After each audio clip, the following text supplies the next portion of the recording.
Le joueur 246 est vivant dans Squid Game, les frères, il est vivant! He's still alive! Les gars, ça fait trop plaisir! En vrai de vrai, je suis content! Mais c'est une dinguerie que Squid Game spoil eux-mêmes leur série quand même. Je vous promets, des fois, avec Netflix, je me pose des questions. Avec Netflix, des fois, je me pose des questions. Comment tu spoil un élément majeur comme ça dans le trailer? Dans la bande-annonce, on voit clairement que le joueur 246 est vivant.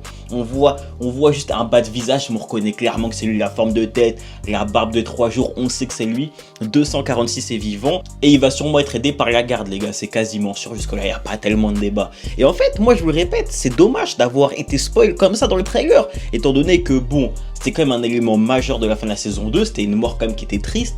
Étant donné qu'on connaît son histoire, qu'il y a tout le truc avec sa fille, que le personnage c'est un vaillant, tout ça, on se disait ah ouais non j'ai le seum.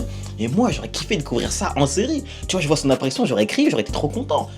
Le découvrir comme ça avec le trailer, c'est un petit peu dommage, ça aurait pu être mieux fait je pense en termes de com.